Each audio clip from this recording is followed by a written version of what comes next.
और लोकसभा में रक्षा मंत्री राजनाथ सिंह ने ऑपरेशन सिंदूर पर चर्चा की शुरुआत करते हुए सेना के शौर्य की सराहना की है। उन्होंने कहा कि सेना ने 6 से 7 मई की रात ऐतिहासिक ऑपरेशन किया। पहलगाम आतंकी हमले में लोगों को धर्म पूछकर मारा गया। पहलगाम हमला अमानवीयता का सबसे बड़ा उदाहरण है। इसके बाद प्रधानमंत्री ने तीनों सेना प्रमुखों के साथ बैठक कर निर्णायक कार्रवाई की छूट दी है। हमारी सेना बलिदान में पीछे नहीं रहेगी। उन्होंने ऑपरेशन की जानकारी देते हुए कहा कि हमने आतंकियों को उनके घर में घुसकर मारा। सेना ने आतंकियों से हमारी माताओं बहनों के सिंदूर का बदला लिया। यह सिंदूर की लाली शौर्य की कहानी है। बहुत संभल कर बोल रहा हूं, इस कार्रवाई में 100 से अधिक आतंकी और हैंडलर मारे गए। मृतकों की संख्या इससे कहीं अधिक है और गलत ना हो पाए। देखिए, ऑपरेशन सिंदूर पर महाबहस की शुरुआत हुई है।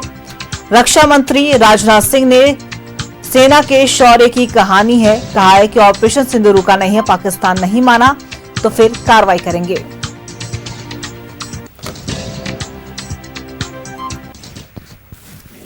अध्यक्ष महोदय, हमारी सेनाओं द्वारा की गई वेल कोऑर्डिनेटेड स्ट्राइक्स ने 9 टेररिस्ट इंफ्रास्ट्रक्चर टारगेट्स को प्रिसीजन के साथ, सटीकता के साथ हिट किया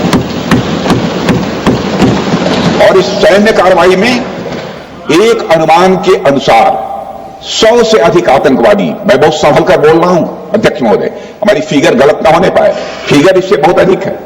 100 से अधिक आतंकवादी, उनके ट्रेनर, उनके प्रशिक्षक, उनके हैंडलर लश्कर-ए-तोयबा और हिजबुल मुजाहिदीन जैसे आतंकवादी संगठनों से संबंधित थे। ये वही आतंकी संगठन हैं जिन्होंने पाकिस्तान की सेना और आईएसआई का, जिन्हें खुला समर्थन प्राप्त है। अध्यक्ष महोदय, 7 मई 2025 को रात्रि 1:05 भारतीय सशस्त्र बलों ने ऑपरेशन सिंदूर प्रारंभ किया, जिसमें पाकिस्तान और पाक ऑक्युपाइड कश्मीर में भारत के खिलाफ आतंकी गतिविधियों से जुड़े 9 स्थानों को निशाना बनाया गया।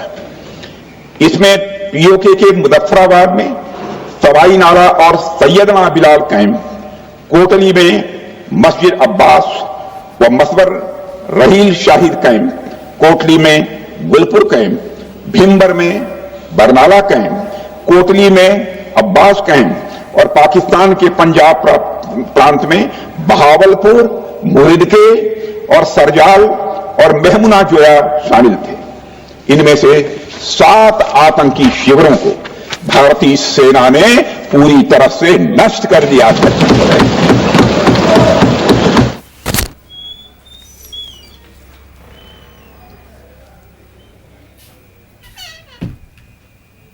और इसी खबर पे और भी ज्यादा जानकारी के लिए हमारे सहयोगी आनंद हमारे साथ दिल्ली से लाइव बने हुए, उनका रुख कर लेंगे।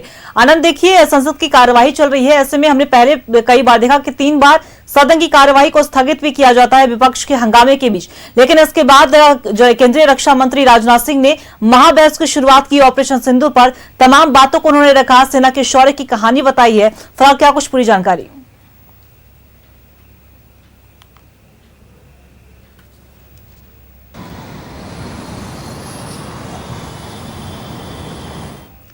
एक बार फिर से हम अपने सहयोगी आनंद से जोड़ रहे हैं, उनसे संपर्क टूट गया था। आनंद, देखिए, संसद की कार्यवाही चल रही है और ऐसे में विपक्ष लगातार हंगामा कर रहा था, जिसकी वजह से सदन की कार्यवाही जो है वो 3 बार स्थगित भी होती है। लेकिन इसके बाद ऑपरेशन सिंदूर पर महाबहस की शुरुआत करते हैं केंद्रीय रक्षा मंत्री राजनाथ सिंह और इसके बाद लगातार उन्होंने शौर्य की कहानी सुनाई, सेना के शौर्य की कहानी सुनाई है। और उन्होंने ये भी कहा है कि पाकिस्तान अगर नहीं माना तो एक बार फिर से कार्रवाई की जाएगी। क्या कुछ पूरी जानकारी?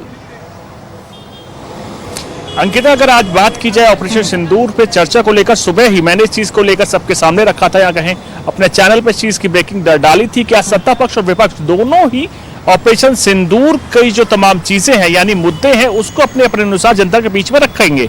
सरकार की बात की है, सरकार इसको उपलब्धि के तौर पर सामने रखेगी और बताएगी कि कैसे भारतीय वायुसेना, भारतीय सेना या तमाम आर्मी ने कैसे अपने शौर्य का और उसके साथ पराक्रम का परिक्रम सीधे तौर पर दिखाया और कहीं ना कहीं जो पाकिस्तान के एयरबेसेस थे उस पर हमला किया। और आलम यह रहा कि पूरी तरह से पाकिस्तान घुटनों के दम पर था और कहीं ना कहीं भारतीय एयरफोर्स ने बड़ी कामयाबी, यानी ब्रह्मोस के साथ साथ जो बड़ी एयर डिफेंस सिस्टम है, S-400 आकाश मिसाइल सिस्टम, उन सबका उपयोग करते हुए पाकिस्तान को इस कदर बेबस कर दिया था कि वो कहीं ना कहीं एक भी हमला भारतीय इंस्टॉलेशंस पर नहीं कर पाया, यानी भारत के किसी भी एयरफोर्स स्टेशन पे नहीं कर पाया, मिलिट्री डिपो पर नहीं कर पाया। और विपक्ष ने भी कहीं ना कहीं ऑपरेशन सिंदूर पर अपने मुद्दे जनता के बीच में रखे। उस पर मैंने सुबह ही ये बताया था कि सिक्योरिटी तमाम विपक्ष होगा वो कहीं ना कहीं सिक्योरिटी लैब्स, यानी जो तमाम सुरक्षा एजेंसीज हैं जिनको इस चीज की भनक तक नहीं लगी कि पहलगाम में हमला होने वाला है, और एक जो नैरेटिव इंटरनेशनली बुना गया था जिसमें कहीं ना कहीं ये चीज सामने रखी गई थी कि भारतीय वायुसेना के जो राफेल है अत्याधुनिक फाइटर है, 4.5 जनरेशन के फाइटर है, उसको कहीं ना कहीं बहुत ज्यादा हानि हुई है, जिसको लेकर विपक्ष ने इस मुद्दे पर गिरेगी। और आलम यही रहा कि जैसे ही रक्षा मंत्री राजनाथ सिंह ने ऑपरेशन सिंदूर पर अपना व्यक्तित्व या कहे संबोधन देना शुरू किया तो सीधे तौर पर उन्होंने भारतीय वायुसेना का, भारतीय सेना का, नेवी का पराक्रम जनता के बीच में रखा कि कैसे इन रणबांकुरों ने अपनी पूरी ताकत का इस्तेमाल करते हुए आलम ये कर दिया कि पाकिस्तान पूरी तरह से पैरालाइज हो चुका था।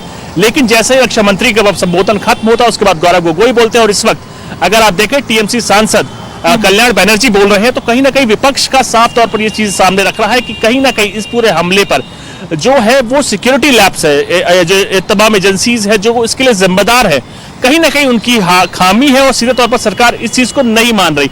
तो विपक्ष सिक्योरिटी लैब्स को लेकर सरकार को घेरेगा और सीधे तौर पर सरकार अपने शौर्य जो तमाम चीज है इंडियन आर्मी की, जो नेवी एयरफोर्स ने तमाम पराक्रम दिखाया उसको लेकर जनता के बीच में रखेगी। दोनों ने अपने मुद्दे चिन्हित कर लिए, उसी को लेकर जनता के बीच में रखा जा रहा है। देखने वाली बात यह होती है कि क्या और कितना चीजें इस बीच में सहमत होते हैं और जनता किसके वादों पर ज्यादा भरोसा कर पाती है। जी देखिए, बिल्कुल आनंद, और लंबे समय से मांग भी कर रहा था विपक्ष की ऑपरेशन सिंदूर हो, पहलगाम आतंकी हमला हो, या फिर सीजफायर, या फिर ट्रंप के हस्तक्षेप का क्यों ना मुद्दा हो, इन तमाम मुद्दों पर सदन में चर्चा होनी चाहिए और इसकी शुरुआत हो गई है। फिलहाल आपका बहुत बहुत शुक्रिया हमारे साथ जुड़ने के लिए, तमाम जानकारी साझा करने के लिए। देखिए, लोकसभा के सदन के अंदर लगातार ऑपरेशन सिंदूर पर चर्चा चल रही है, महाबहस की शुरुआत हो चुकी है और सेना के शौर्य की कहानी भी केंद्रीय मंत्री ने बताया है।